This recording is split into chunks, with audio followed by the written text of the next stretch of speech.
పురాతన పర్షియన్ రాజ్యంలో ఓ సాధారణ యూదురాలు అనే పేరు ఎస్తేరు. దేవుని అనుగ్రహంతో ఆమె రాణిగా మారింది. కాని ఆమె ప్రజలకు పెద్ద ప్రమాదం ముంచుకొచ్చింది. రాజదర్బారంలోని మంత్రి హామాన్ యూదులను అంతమందించే కుట్ర పన్నాడు అని తన మామ అయిన మొర్దెకై నుండి సమాచారం వస్తుంది. ఎస్తేరు, నువ్వు రాజుతో మాట్లాడాల్సిన సమయం వచ్చింది, మన ప్రజలు ప్రమాదంలో ఉన్నారు అని మొర్దెకై చెప్తాడు. అప్పుడు ఎస్తేరు రాణి, రాజు నన్ను పిలవకుండా వెళ్లితే నన్ను శిక్షించవచ్చు, కాని నన్ను దేవుడు రాణిగా చేయడం వెనుక ఒక కారణం ఉందేమో అని అనుకుంటుంది. ఎస్తేరు తన సేవకులతో ఉపవాస ప్రార్థన చేస్తుంది.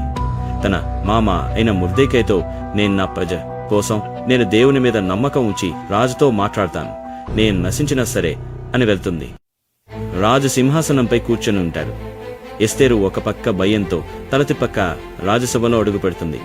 రాజు ఆమెను చూసి ఆశ్చర్యపోతాడు. రాణి ఎస్తేరా, నీకు ఏమి కావాలి అని రాజు అంటాడు. అప్పుడు రాణి, నా ప్రజలు ముప్పులో ఉన్నారు రాజా, వారిని రక్షించండి అని హామాను దుష్టాలోచనను రాజుకి చెబుతుంది. రాజు విచారణ చేసి హామాను దుష్టయోజనను అడ్డగించి యూదులకు రక్షణ కల్పిస్తాడు. ఎస్తేరు భయాన్ని అధిగమించి ధైర్యంగా నిలబడింది. ఆమె విశ్వాసం, ధైర్యం యూదుల ప్రాణాలను రక్షించింది.